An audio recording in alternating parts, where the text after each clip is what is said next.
Bismillahirrahmanirrahim. Assalamualaikum warahmatullahi wabarakatuh. Alhamdulillahirabbil alamin. Assalatu wassalamu ala Rasulillah wa ala alihi wa sahbihi wa ala.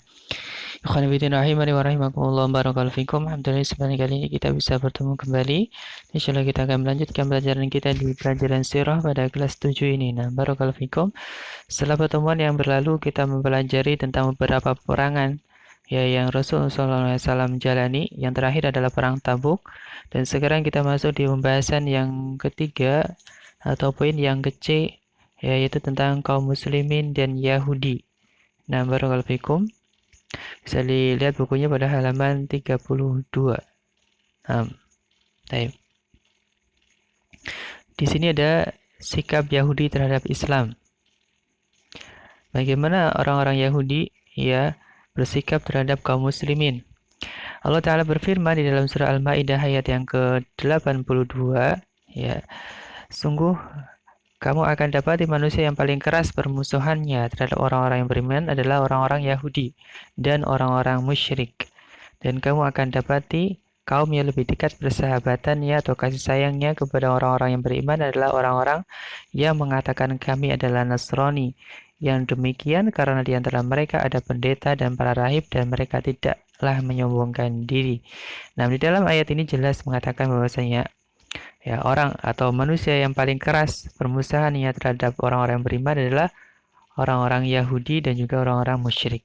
Nah, dahulu sebelum Islam datang, orang Yahudi yaitu membanggakan diri mereka terhadap orang-orang Arab disebabkan mereka adalah ahlu kitab, yakni memeluk agama yang diturunkan oleh Allah Subhanahu wa taala. Nah,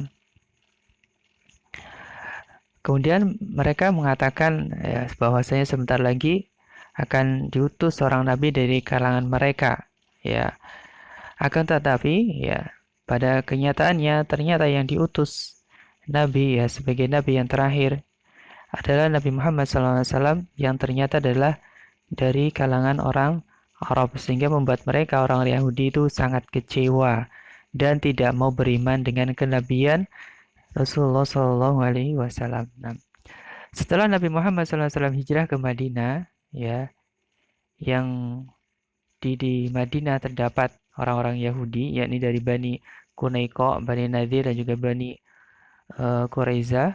Maka Nabi Muhammad SAW berusaha untuk menjalin hubungan baik dengan mereka. Akan tetapi balasannya adalah tidak baik. Mereka orang-orang Yahudi dari 3 bani ini selalu mengadakan permusuhan terhadap kaum muslimin. Oleh karena itu kaum muslimin mengambil sikap yang tegas terhadap kelompok-kelompok Yahudi, yakni dari Bani Qunaiqa, Bani Nadir dan Bani Quraizah yang berada di Madinah dan Yahudi di Khaybar. Nah, sesuai dengan sikap mereka yang tidak mau berdamai, tidak mau tunduk terhadap kekuasaan kaum muslimin. Nah, barakallahu fikum. Kita masuk ke mereka satu persatu dari orang-orang Yahudi. Yang pertama dari Bani Qunaiqa. Mereka adalah kaum para pengrajin dan pembuat senjata. Yang telah membuat jengkel mereka dikarenakan terangkatnya kedudukan kaum muslimin terlebih setelah perang Badar. Nah, ada satu kejadian bahwasanya ketika ada seorang wanita muslimah yang sedang membeli kebutuhan kepada salah seorang dari mereka, maka wanita muslimah tersebut diganggu, dilecehkan. Maka wanita muslimah tersebut pun minta tolong dan salah seorang kaum muslimin ada yang membantunya dan menolong wanita tersebut dan terjadi pembunuhan terhadap orang Yahudi yang mengganggu wanita muslimah tersebut. Nah, dari sejak itu terjadi konflik di antara orang-orang Yahudi di Bani Qunaiqa dan juga kaum muslimin. Nah, di hadapan dengan perbuatan jelek dari Bani Qunaiqa, maka Nabi SAW bersama beberapa sahabat mendatangi Bani Qunaiqa dan memperingatkan tentang akibat dari perbuatannya tersebut. Akan tetapi Mereka menanggapi peringatan Nabi dengan tantangan. Oleh sebab itu, kaum muslimin menyerang dan mengepung benteng-benteng mereka selama 15 hari.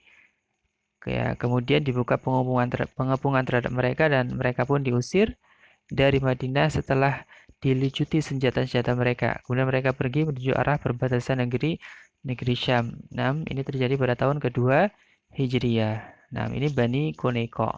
Akhirnya diusir dari Madinah. Kemudian Bani yang kedua adalah dari Bani Nadir pada tahun keempat Hijriah ya. Rasulullah SAW keluar menuju Bani Nadir pada bulan Rabiul Awal tahun keempat Hijriah untuk meminta tolong kepada mereka dalam mengambil diat terhadap 2 orang laki-laki. Diat ini tebusan ya. Tetapi mereka berusaha untuk melempar batu yang besar kepada Nabi dari atap rumah yang Nabi duduk di rumah tersebut. Akan tetapi Allah menampakkan rencana jahat mereka ya terhadap Nabi Muhammad SAW. Nabi Muhammad SAW berdiri dari tempatnya dan kembali menuju ke Madinah. Kemudian Nabi Muhammad SAW keluar bersama kaum muslimin dan memerangi mereka. Beliau, ya Rasul SAW mengepung benteng mereka selama 6 hari. Maka mereka minta kepada Nabi agar menghentikan pengepungan dan membiarkan mereka pergi dari Madinah tanpa membawa senjata. Nabi Muhammad SAW pun menyetujui permohonan mereka sehingga mereka ada yang pergi menuju Khaybar dan ada juga yang mengarah ke negeri Syam. Dan akhirnya Bani Nadir, Yahudi dari Bani Nadir pun diusir dari Madinah pada tahun keempat Hijriah. Nah, muatan tambahan nanti antum bisa baca sendiri ya. Nah, kita sekarang ke Bani yang ketiga yaitu Bani Bani Quraiza. Ya, Bani Quraiza ya, maaf bacanya Bani Quraiza merupakan kelompok terakhir dari kalangan Yahudi yang masih tersisa di Madinah. Mereka telah membatalkan perjanjian dengan Nabi Shallallahu Alaihi Wasallam ketika mereka bergabung dengan tentara Al-Ahzab, ya pasukan Ahzab pada perang Khandaq. Nah, ketika Nabi Muhammad SAW kembali ke Madinah, Allah menceraikan pasukan Ahzab. Ya. Kemudian Allah memerintahkan kepada Nabi-Nya untuk bergerak menyerang Bani Quraidah. Nabi Muhammad SAW keluar bersama kaum muslimin dengan cepat menuju mereka ya dan mengepung mereka Bani Quraidah selama 25 hari sampai diturunkan keputusan hukum atas mereka. Maka Sa'ad bin Mu'ad yang ditunjuk sebagai hakim untuk menghukum mereka, kemudian Sa'ad menetapkan hukum bahwa kalangan laki-laki mereka dibunuh, kaum wanita dan anak-anak dijadikan tawanan, sedangkan harta mereka dibagi-bagi sebagai rampasan perang atau ghanimah. Nah, ini nasib dari Bani Quraidah. Ya, akhirnya kaum laki-laki mereka dibunuh. Nah, sekarang kaum Yahudi di Khaybar. Ya. Ketika jumlah orang-orang Yahudi di Khaybar semakin banyak, ya, maka mereka pun membangun benteng yang cukup kuat dan besar di Khaybar. Khaybar ini adalah wilayah yang terkenal sangat subur ya dan sangat kaya dengan hasil pertaniannya, yakni kurma. Nah, maka pada bulan Muharram tahun ke-7 Hijriah, Nabi Muhammad SAW keluar bersama 1.400 mujahid untuk menyerbu Khaybar. Ketika sampai di benteng mereka, mulai terjadi peperangan, ya. Dan yang memegang bendera kaum muslimin adalah Ali bin Abi Thalib radhiyallahu anhu. Kemudian Allah memberi kemenangan yang besar terhadap kaum muslimin dengan ditaklukkannya benteng Khaybar, ya benteng terbesar mereka. Nah, kemudian sisanya menyerah satu persatu sehingga sempurnalah penaklukan Khaybar. Nah, dengan demikian daerah yang subur tersebut beserta harta bendanya menjadi ghanimah yang besar bagi kaum muslimin. Nah, kemudian orang-orang Yahudi meminta izin agar tidak diusir dari Khaybar, ya, meminta agar tetap dibolehkan untuk tinggal dan bercocok tanam di Khaybar. Kemudian Rasulullah SAW pun beri izin, ya, dengan imbalan akan menyerahkan setengah dari hasil bumi mereka kepada kaum muslimin. Ya, ini yang dinamakan dengan al-kharraj, ya. Kemudian Nabi Muhammad SAW pun menyetujui permintaan mereka tersebut dengan syarat kaum muslimin berhak untuk mengusir mereka kapan saja. Maka mereka tinggal di Khaybar dan sampai akhirnya mereka diusir dari Khaybar oleh Khalifah Umar bin Khattab radhiyallahu anhu. Nah, barakallahu fikum. Baik, kita ke pelajaran yang bisa diambil dari pembahasan ini adalah yang pertama, tabiat orang-orang Yahudi adalah licik, ya, khianat dan mengingkari janji. Ya, ini orang Yahudi dari dulu dan sampai sekarang, ya. Kemudian pembelaan orang muslim tetap ada untuk melawan orang-orang yang berusaha melanggar kehormatan dan mengganggu para wanita. Tadi ya, kisah dari Bani Kunaiko. Nah, kemudian kedudukan seorang wanita sangat agung di dalam Islam, di mana diusir seluruh kabilah karena melanggar kehormatannya.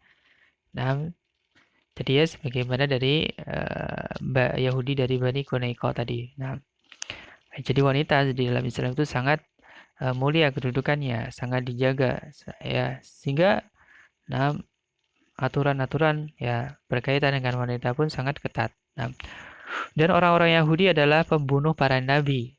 Ya, Allah Ta'ala berfirman, dan mereka membunuh para nabi tanpa alasan yang dibenarkan. Nah, ini diantara pelajaran yang bisa kita ambil dari pembahasan tentang orang-orang Yahudi ya di Madinah yang kemudian akhirnya mereka semuanya diusir dari Madinah, yaitu dari Yahudi Bani Kunaiko, Bani Nadir, Bani Quraidah, dan yang terakhir adalah dari orang Bani Yahudi dari Khaybar. Nah, barakallahu fikum. Ini dari pembahasan pada kali ini, ya mudah-mudahan bisa dipahami. Nah, dan bisa mengambil pelajaran dari pelajaran ini. Nah, barakallahu fikum. Alhamdulillahirabbil alamin. Subhanakallahumma bihamdika asyhadu an la ilaha illa anta astaghfiruka wa atubu ilaik. Assalamualaikum warahmatullahi wabarakatuh.